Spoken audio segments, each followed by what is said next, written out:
नमस्कार मित्रांनो, walk heritage तर्फे पुन्हा एकदा आपले श्री शंभू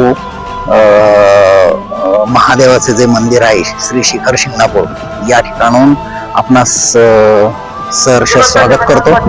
हे जे शंभू महादेवाचे प्राचीन मंदिर आहे हे 11व्या शतकातील मंदिर यादव नरेश सिंगमदेवने बांधले, हेमाडपंथी मंदिर, आणि हे या भोसले घराण्याचे कुलदैवत मालोजी भोसले जे शिवछत्रपतींचा आजोबा त्यांचे पुत्र शहाजीराजे भोसले हे पारंपरिकरित्या या ठिकाणी दरवर्षी दर्शनाला येत असत। साधारण 17व्या शतकाच्या सुरुवातीस शहाजीराजे भोसले या कोथळा नामक पर्वताच्या शिखरावर श्री शंभू महादेवाच्या दर्शनास आलेले असताना त्या दिवशी त्यांनी याच वाड्यात मुक्काम केला आणि या ठिकाणी त्यांना प्रत्यक्ष श्री शंभू महादेवांनी दृष्टांत दिला।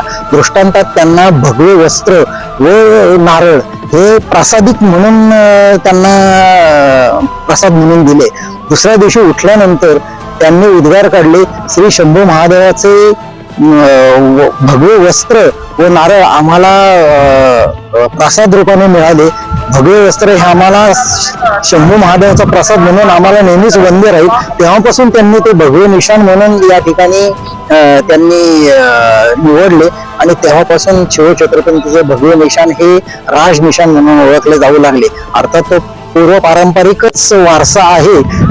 शहाजीराजे त्यांचा वारसा पुढे छत्रपतींनी सुद्धा चालविला।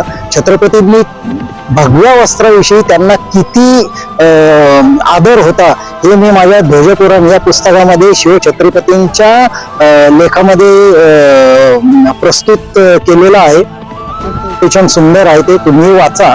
तर सांगायचं तात्पर्य काय की शिवछत्रपतींच्या कुलदैवतांनी त्यांना दृष्टांत दिल्यानंतर त्यांचं भगव्याविषयी आणि तिथून पुढे त्यांनी ते निशाण निवडलं। ते याच वास्तूमध्ये हा त्यांचा वाडा या ठिकाणी तुम्हाला त्यांचा हा 400 वर्षापूर्वीचा हा हवेली सदृश महाल दिसून येतोय आणि तीच परंपरा पुढे छत्रपतींनी चालवली आणि आजही म्हणजे भगवे वस्त्र हे किती शुभ आणि शुभलक्षणे आहे हे आपल्याला दिसून येतच आहे।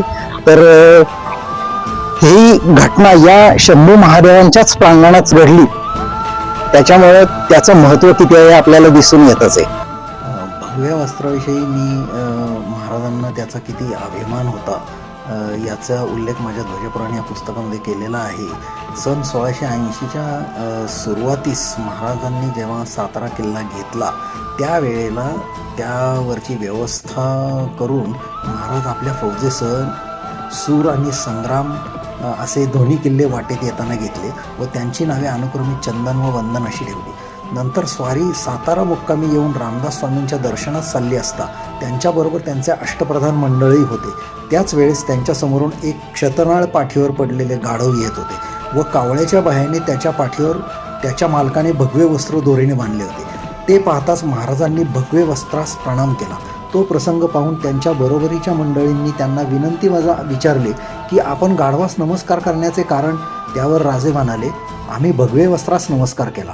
हे भगवे वस्त्र श्री शंभूंचे आम्हास वंद्य आहे। महाराजांचे हे उत्तर प्रत्येक हिंदूने आपल्या हृदयात मनात कोरून बिंबवून ठेवण्यासारखेच आहे। यावरून भगवा ध्वज महाराजांना किती प्रिय होता व त्याचा मान ते किती कसोशीने राखत हे लक्षात येते। धन्यवाद।